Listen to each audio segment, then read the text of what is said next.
साहित्य की विभिन्न विधाओं को समर्पित जीवन दर्शन प्लस चैनल पर आप सभी का हार्दिक स्वागत है। आज के कहानी पाठ के अंतर्गत मैं मनोज मोक्षेंद्र अपनी कहानी हड़बड़ी का वाचन प्रस्तुत कर रहा हूं। हड़बड़ी। वह यकबयक बेड से उठा जैसे कि कोई भयानक सपना देखकर जगा हो।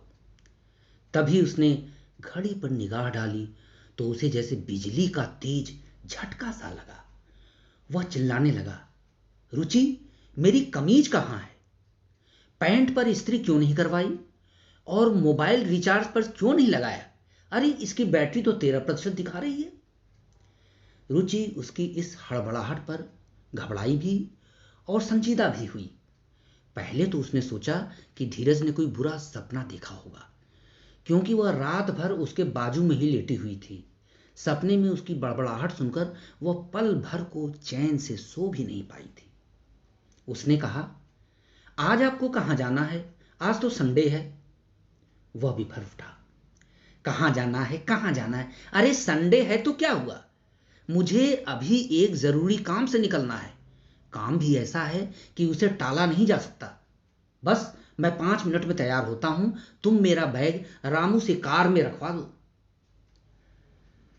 पर आज तो संडे की वजह से ड्राइवर भी छुट्टी पर है। रुचि फिर बोल पड़ी, तो क्या हुआ? क्या मैं कार चलाना नहीं जानता? क्या मैं कार चलाकर किसी जरूरी काम पर नहीं जा सकता? पूरे 26 साल तक मैंने कार चलाई है।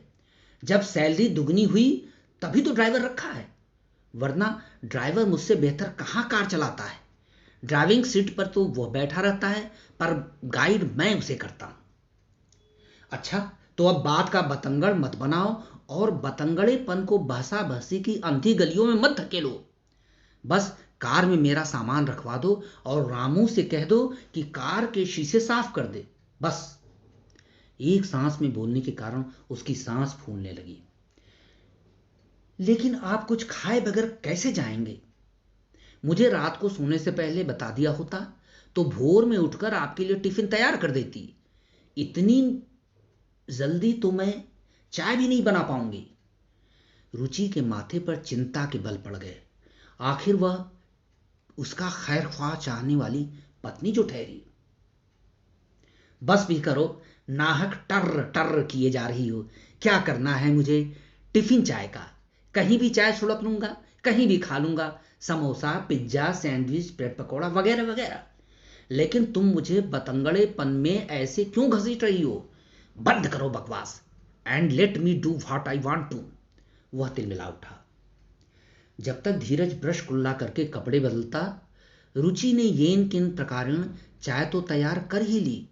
फिर उसने प्लेट में बिस्कुट रखते हुए उसके आगे टेबल सरका दिया। वह भन्नाते हुए चिघाड़ उठा, तुम्हें चाय बिस्कुट की पड़ी हुई? पर मुझे तो देर में देर हो रही है। सब तुम्हारी बदौलत। न तुम बहसा बहसी करती, न मुझे देरी होती। जानती नहीं हो आज मुझे कितना जरूरी काम करना है। अगर नहीं कर पाया तो समझ लो मेरा पत्ता साफ। मेरा भविष्य काली रात में समा जाएगा। फिर तुम्हारा क्या होगा? बच्चों का क्या होगा? सब चौपट हो जाएगा। वह अंगारे की तरह बरस रहा था। उसका मूड देखकर रुचि पूछ भी नहीं पाई कि ऐसा कौन सा जरूरी काम आन पड़ा है कि सिर पर पैर रखकर भाग रहे हो। इतने सालों से तो इतना जरूरी काम कभी नहीं आन पड़ा। बड़ी तसल्ली से, आराम से, लेट लतीफी से आसमां पे है खुदा और जमी पे हम गाते हुए निकलते रहे हैं। क्या इतना जरूरी काम है कि चाय की एक घूंट भी नहीं सिप कर सकते? लिहाजा रुचि उसे जाते हुए देखकर यह भी नहीं कह पाई कि अरे आपने शर्ट तो उल्टी पहन रखी है और चश्मा जो लगा रखा है वह नजर का चश्मा है ही नहीं। क्या किसी फैशन शो में जाना है? आखिर इस चश्मे से तो आपको कुछ भी नहीं दिखेगा। फिर अपना जरूरी काम कैसे निपटाओगे? पर भागते हुए धीरज को न तो उल्टी शर्ट का न गलत चश्मे का ही ख्याल रहा। वो फ्लैट से निकलकर फटाफट लिफ्ट में आगे खड़े लोगों को धकियाते हुए पहले अंदर घुस गया। उसकी इस बदतमीजी पर लोग बाग उसे खरी खोटी सुनाते रहे, पर उस पर उनकी बातों का कोई असर नहीं होने वाला था। शायद उसे समझ में भी नहीं आया कि वे अपनी शिकायत उससे नहीं बल्कि किसी और से कर रहे हैं। फिर जैसे ही लिफ्ट बेसमेंट की पार्किंग में पहुंची, वह आगे खड़ी एक लड़की के पैर को रोकते हुए बाहर निकला और लगभग भागते हुए अपनी कार की ड्राइविंग सीट पर धचक कर बैठ गया। कार को पार्किंग से निकालते हुए उसने आगे की दो दो गाड़ियों को पछाड़ा और एक कार को पीछे से धकियाते हुए और उसमें बैठे आदमी को गुरेरते हुए एकदम से आगे आ गया, गोया कि वह किसी पार्किंग में नहीं, खुली चौरस सड़क पर गाड़ी भगा रहा हो। बहरहाल कॉलोनी के गेट पर चौकीदार की बाबूजी सलाम को नजरअंदाज करते हुए वह जैसे ही थोड़ी दूर चला था कि एक बिल्ली उसके पहिए की दबोच में आकर टी बोल गई, जबकि मोहल्ले की कुछ देसी किस्म के आवारा कुत्ते उसकी कार को भौंकते हुए काफी दूर तक उसका पीछा करते रहे।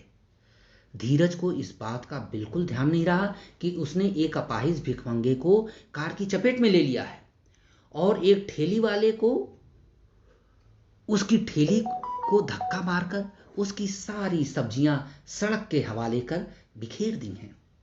लोग बाग चीखते चिल्लाते रहे, पकड़ो पकड़ो, कार का नंबर नोट करो और थाने भाग कर रपट लिखवाओ। लेकिन धीरज के सामने तो रविवार के दिन अपने निहायत जरूरी काम को अंजाम देने मंजिल तक पहुंचना था। सड़क पर ट्रैफिक इतनी ज्यादा थी कि गाड़ी 80-100 की स्पीड नहीं ले पा रही थी। तभी मेट्रो स्टेशन के सामने से गुजरते हुए उसे यक ब यक ख्याल आया कि क्यों ना अपनी BMW गाड़ी बाहर पार्क करके बाकी का सफर मेट्रो ट्रेन से किया जाए। इससे उसे दो फायदे होंगे, एक तो जल्दबाजी में उसकी कार का कोई एक्सीडेंट नहीं होगा, दूसरे वह और जल्दी अपनी मंजिल तक पहुंच जाएगा। सो उसे ध्यान भी नहीं रहा कि उसने अपनी कार मेट्रो पार्किंग में न खड़ी करके सड़क किनारे नो पार्किंग जोन में खड़ी कर रखी है, जबकि कार से निकलकर मेट्रो स्टेशन की स्वचालित सीढ़ियां चढ़ते हुए उसने इस पर बिल्कुल ध्यान नहीं दिया। तभी ट्रैफिक पुलिस की गाड़ी हॉर्न बजाती आई और उसकी कार को गैर कानूनी रूप से सड़क पर खड़ा करने के कारण क्रेन से उठा ले गई। चुनांचे उसने मेट्रो स्टेशन की लाइन में खड़े होकर अपना बैग एक्सरे मशीन में डाला और भागते हुए उसे अपने साथ लेना भूल गया। पर उसे अपनी पॉकेट में पड़े पर्स का ध्यान रहा, जिसे उसने टटोला और राहत की सांस ली। वह तनिक ठहर कर सोचने लगा, जब पर्स पॉकेट में है तो स्मार्ट कार्ड भी उसी में होगा। अच्छा, इतनी जल्दबाजी में मैं सेफ और साउंड यहां तक आ गया। अब यहां तक आ गया हूं तो मंजिल तक तो पहुंच ही जाऊंगा।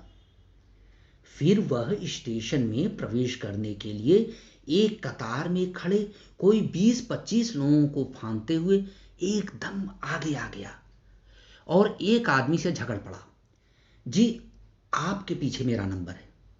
तब वह वहां घुसने का प्रयास करते हुए एक तगड़े आदमी को बहुत मशक्कत से ढकेलते हुए और बड़बड़ाते हुए कहां कहां से पागल चले आते हैं, कोई एटिकेट्स नहीं, मैनर नहीं। उस आदमी ने बिगड़कर एक भद्दी सी गाली दी तो वट पड़ा, जबान संभाल कर बोलो, जानते हो मैं कौन हूं? तभी किसी ने फफ्तियां कसी, हाँ हाँ, ये शहर के MP साहब हैं, PM से मिलने जा रहे हैं। जब धीरज ने उसे घूर कर देखा तो वह पसीने पसीने होकर बगलें झांकने लगा। बेशक अगर वह कुछ बोलता तो हाथापाई हो ही जाती।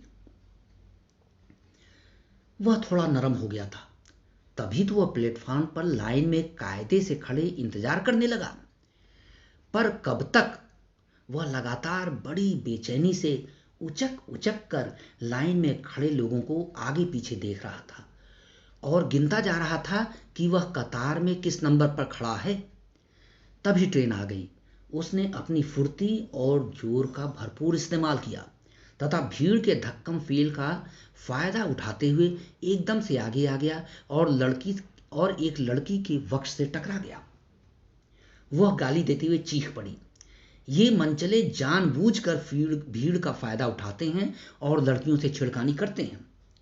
गनीमत थी कि लड़की की चीख पर लोगों ने ध्यान नहीं दिया, अन्यथा धीरज का क्या हाल होता यह भगवान ही जाने। पर धीरज भी एकदम बहटियाते हुए और नाक सुड़कते हुए अपने भोलेपन का परिचय देने की भरसक कोशिश कर रहा था। अंदर दाखिल होते ही वह बुजुर्ग के लिए रिजर्व कोने वाली सीट पर बैठे नौजवान से गुर्रा उठा। देखता नहीं कि मैं बुजुर्ग हूं? तुरंत फुरत सीट खाली करो वरना। उस नौजवान ने उसे घूर कर देखा। वरना क्या कर दोगे? तुम कहीं से भी 60 साल के नहीं लगते। हट्टे कट्टे हो, गाल गला चिकना चुपड़ा है और बाल भी काले हैं। 40-45 से तो ज्यादा हो ही नहीं सकते। धीरज टपट पड़ा। कह दिया तो कह दिया, पूरे 65 साल का हूं। नौजवान भी कमतर नहीं था। उसने गला फाड़ कर कहा, अपना आधार कार्ड तो दिखाओ। धीरज आपे से बाहर हो गया। तू कहां का अफसर लगा हुआ है जो मुझसे उम्र का सबूत मांग रहा है?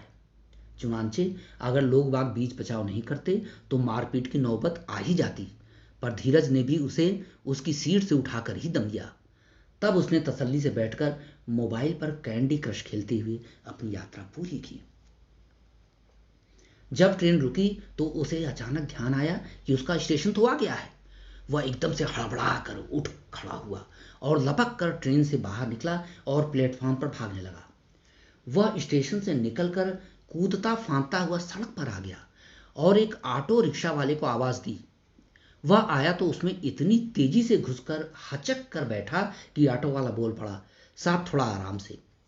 धीरज घिसी पिटी तकिया कलाम जोड़ती हुई बोला, जिंदगी में आराम किस चिड़िया का नाम है भाई।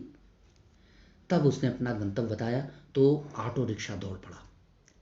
कुछ अंतराल के बाद जैसे ही ऑटो बुद्धा गार्डन के सामने पहुंचकर रुका, धीरज छलांग लगाकर बाहर आया और एकदम से चलता बना। ऑटो वाला चिल्लाता रह गया, साहब जी किराया। पर धीरज को तो उसका ख्याल ही नहीं रहा। चूंकि धीरज की चलने की गति बहुत तेज थी, इसलिए वह जल्दी से बुद्धा गार्डन की झाड़ियों में खो गया। ऑटो वाला दौड़ा भी पर उसे पकड़ नहीं पाया। वह चिल्लाता रहा, साहब पैसा, साहब जी किराया, मैं गरीब आदमी हूं, कम से कम पेट्रोल का तो पैसा देते जाओ। धीरज झाड़ियों की झुरमुटों से गुजरते हुए एक हरे भरे टीले पर आ गया, जहां एक लड़की बड़े उतावलेपन से इधर उधर देख रही थी। धीरज ने पहुंचते ही लपक कर उसका हाथ पकड़ लिया। वह हकबकाकर खिसियाती हुई मुस्कुराई, कितनी देर कर दी धीरू। वह बोला, डार्लिंग कुल 3 मिनट ही तो लेट हूं, टाइम देखो। पर तुम्हें तो जल्दी आना चाहिए था, एकदम आखिरी टाइम पर आए हो। मैं चली जाती तो तुम क्या करते? यहीं सिर पटक पटक कर जान दे देता, मेरी जान। फिर वह उसे अचानक आलिंगन में लेते हुए उसके गाल, होठ, आंख, पेट, कमर, नितंब, घुटने और पांव को बेतहाशा चूमते हुए पास वाली झाड़ी में लेकर लुढ़क गया। कुछ देर बाद दोनों बाहर निकले। धीरज की बॉडी लैंग्वेज बता रही थी कि अब वह बिल्कुल सामान्य हो गया है। फिर उसने लड़की को दोबारा जोर से आलिंगन में दबोचा और छोड़ दिया। वह बोला, अगले संडे फिर मिलते हैं। देर शाम जब उसने अपार्टमेंट में कदम रखा तो रुचि को गेट पर ही इंतजार करते हुए पाया। वह बोल पड़ी, अरे तुम्हारी बीएमडब्ल्यू कार कहाँ है? वो अपना माथा पीटने लगा। क्या मैं कार लेकर गया था?